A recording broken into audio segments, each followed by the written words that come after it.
this video, I'm going to show you how we took this banned supplement brand from $0 on Google to making $486,000 per month with Google Ads. This is our latest case study here at Demand Capture. We solve cold customer acquisition for supplement wellness brands, health brands, combining cold traffic funnels, direct response principles with Google and YouTube ads. If you want us to help you solve new customer acquisition for your supplement wellness brand, health brand, click the link in the description, book a call, we will do that for you. And we'll be able to do something for you similar to what we did for this brand, which is Miraculous Medicinal. They sell a product called Methylene Blue. When they first came to us, they were banned off Meta, banned off TikTok, banned off Amazon, which meant that they had no paid acquisition channel whatsoever. They were just doing 7 figures per year organically based on the niche, based on the trend, based on the underground virality of the product. But it wasn't at the point where it's at now. The problems that they were facing were the following. It was untested on cold traffic. They never even knew that you could run cold traffic on this before, because all the times that they had tried by themselves, they weren't able to make it successful. And they hadn't even tried Google before. So it was basically untested. Because it got to this point organically, how would we know it would even work on cold? There were non-compliant product pages, ads, different pages on the website that we had to solve. Otherwise it wouldn't be compliant to be run anyway. We'd be banned up to Google Merchant Center.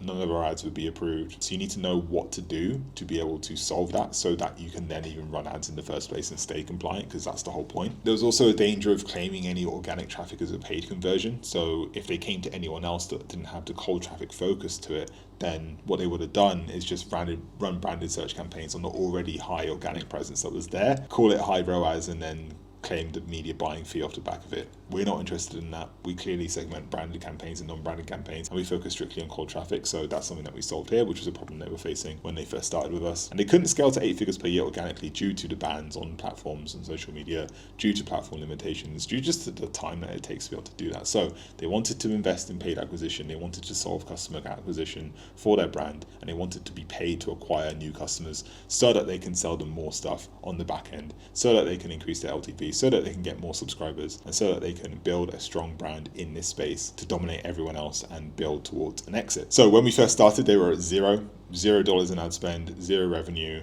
Last month in April 2025, we generated $486,588.09 in total revenue. Total spend for that was $149,000 and a non-branded ROAS at 2.04. So as you can see in the triple whale screenshot that I've got here, the main driver for this was the PMAX campaign. I mean, this is the only campaigns that we ran. PMAX, branded search, branded shopping. I'll get into why we did that in a second. New customer ROAS on the PMAX campaign was 1.71. That's still above break-even ROAS. Across all the different campaigns, 2.04 ROAS, blended 3.26, including all the branded stuff. New customer CPA, $27.66. Again, our break-even is way above that. So we got 8,800 purchases, 5.4K of them being new customers just in 1 month. And that's what you can do with Google Ads if you know how to do it right, if you know how to make sure that you're doing cold customer acquisition channels and campaigns perfectly. When you have Google Ads that actually work, you can spend 150K and get back 487K. You can just do that.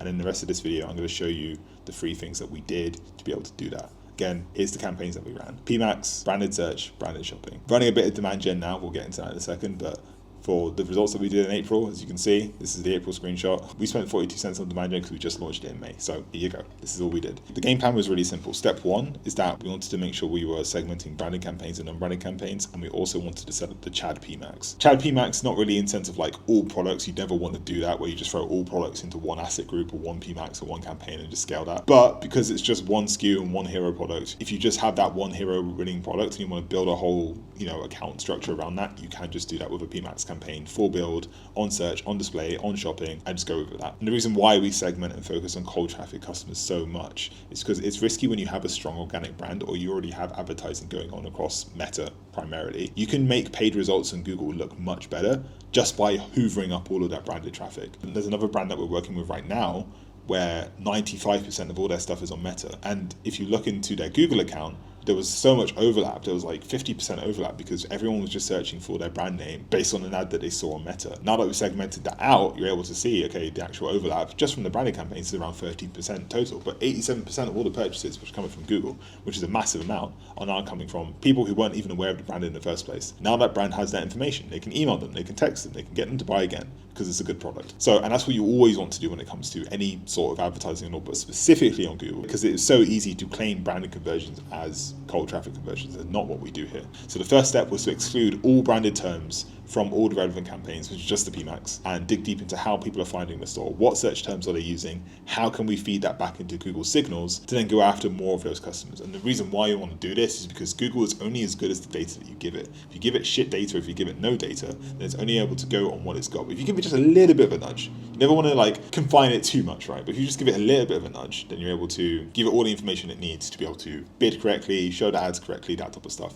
So we gave it the whole customer list as an observation. We built custom audiences based on search terms, cold search terms. We excluded all branded terms from the main PMAX campaign, and we just scaled from there. As you already saw, we started with one PMAX, one branded shopping, one branded search. That's all you literally need to do. If it's just one SKU, or if it's just a hero product, then you can just run this. You could also replicate this in your own Google ad account if you have a multitude of products. However, you need to be wary of your COGS per product. You need to be wary of not getting branded conversions on your cold customer campaigns as well. And you just want to make sure that for each product, they are profitable on their own product sense. You can do this in multiple different ways. One way you can do this is having two different PMAXs. So you have the main bestseller PMAX and you have a testing PMAX. You can run feed only just on the testing products to see how they perform on shopping through PMAX. But the main key point here is that if you've just got one good product and one good funnel, that's all you need.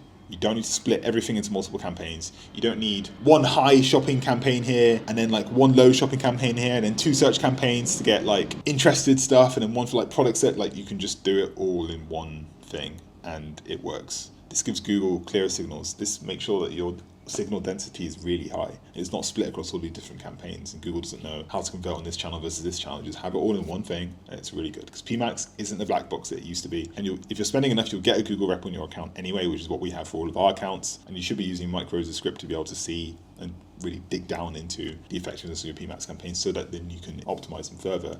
But 90% of the game is still clean setup, exclusions, and feeding Google the right data, optimizing this one SKU on the product feed, really pushing it and doing it there. Sound like, okay, anyone can do that. However, what makes us special in terms of getting this result? Because yes, everyone says segment brand and non-brand. Most brands don't do that, but even the good Google Ad agencies do. Here's where we come in terms of what actually made us get this result and why we're best fit to solve cold customer acquisition for any health brand, any supplement brand, any wellness brand. And this is about going all in on cold traffic. So the first thing that we did after we established this baseline is to rebuild a product page into a direct response sales page. So we swapped out the educational style. It was just a product and a couple of FAQs for a structured, persuasive flow focused on conversions, on cold traffic. Because we knew to be able to scale into new audiences, they're going to be way more unfamiliar with who we are. Therefore, they need to be more educated and more sold on the idea to buy from us as opposed to any competitors which are going to enter into the market. Because like, I could see it from like a mile away. I was like, this product's going to blow up. There's going to be loads of different competitors coming into the space. How do we make sure that we can maintain our position as number one on Google, which we were at the time, and now we just completely dominate anyone, and these are the things that we did. This is the main meat of it. We added objection handling, trust builders, proof elements, so test results, which is really important, reviews, FAQs, comparisons, and a strong subscriber first scene. The outcome was the conversion rate on cold traffic basically doubled overnight. People who were already familiar with us were going to buy from any page that we put up in the first place. They found the image was strong, the product was strong, they were loyal to us, that's fine. Anyone coming in about, okay, what's methylene blue?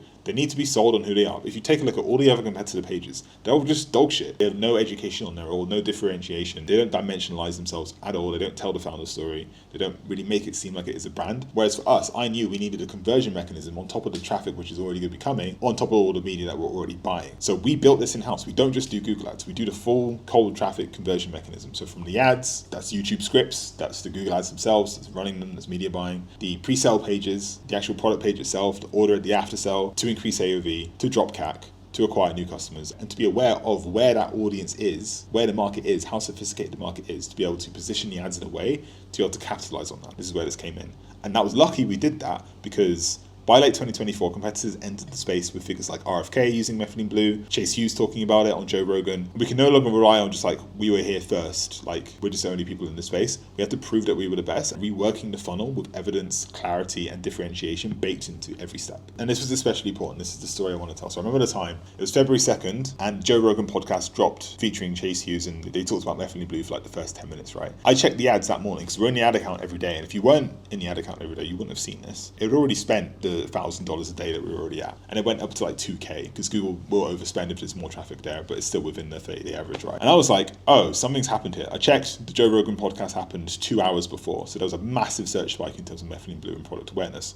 So what we did was raise the budget to 20K a day. As you can see, it's still here, so we've not lowered that budget at all. And we basically dominated search share for those 2 days, so February 2nd, February 3rd, February 4th. We're at like 70% search impression share at one point, which means that for every 10 searches, we were eligible for 7 of them, and we're at the top for most of it. Well, while the competitors just sat there and didn't increase their budgets, we completely gapped everyone, and now they've just turned their ads off because they aren't able to compete. And the outcome is we were the most visible during the peak curiosity moments when people were searching for this product, and we had the conversion mechanism on the back end to be able to capitalize on that, which meant that they were buying from us because we position ourselves as the best, and we are the best compared to everyone else who didn't raise their budgets, didn't capitalize on the moment, weren't aware of it, and didn't have the cold traffic focus in mind. Most brands will chase front end profitability. They'll have a high ROAS and think, yeah, we need to be able to get as much profit out of it as possible. That's not the point. The point is to acquire customers by spending as much as you can to acquire that customer from that other competitor. The health space is incredibly competitive. There's so many different solutions, so many different people selling the same supplements. The barrier to entry is so low, but once you've acquired that customer and they're loyal to your brand, you can sell them again and again and again. And hopefully you're selling something which people can buy and use and consume again and again and again. So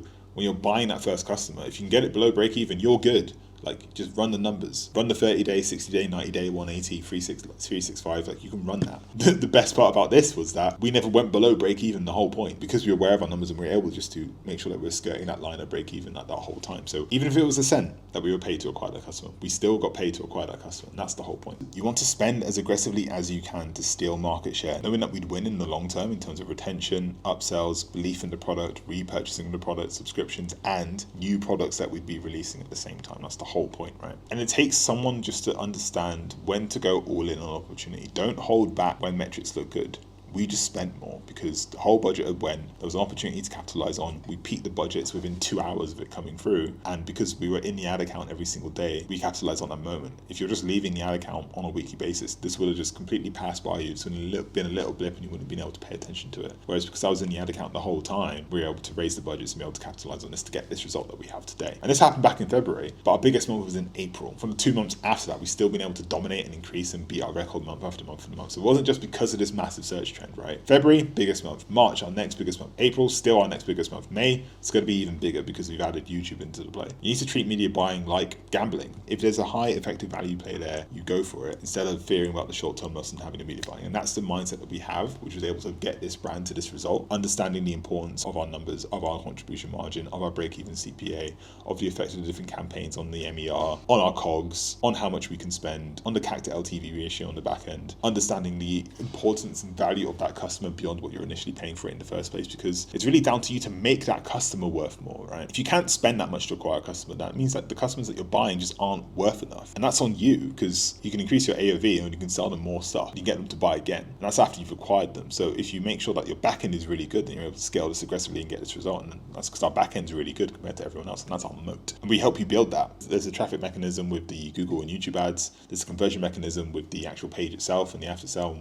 To increase AOV and to increase conversions, we build that too. But there's also the retention side of things. We consult on that as well. We consulted here. We're consulting on product drops. We're consulting on all the different aspects of the business to make sure that we can sustain this amount of volume. Because when you're pushing this many purchases, your fulfillment's going to break. So we need to make sure that we're good on that. You know, we're trying to run a proper business here, and that's where our head is essentially. So that's what we do when we run ads for supplement brands, health brands, wellness brands. And we transformed the PMAX campaign into an LTV engine. We built the front end to acquire and back end to retain. Shopping campaigns, to search campaigns, to display campaigns, they all worked in sync to deliver first touch points. And then the email, the SMS, and the upsell flows did the rest. We focus on full funnel value over vanity metrics in terms of our ROAS looks really good. You want low ROAS. Just newsflash, you do just want low ROAS. So that's where we're at now. I want to give you a little bonus into how we're thinking about scaling to, on average, about $6,500 per day with YouTube. YouTube is the scaling lever here, and it will be once you've been able to establish your dominance on Google compared to all the rest of your competition. Traditional search and shopping will get tapped out. We can't spend more than we were already spending because our tier ROAS is the lowest that we can have it, and our budget is the highest that we can have it. And we're capped at the amount of spending that we're able to do per day, around like 2, 3, maybe 4K per day on a high search volume day. But we're just acquiring all of that, right? So YouTube now is going to give us the top of funnel scale needed to push to 6.5K a day,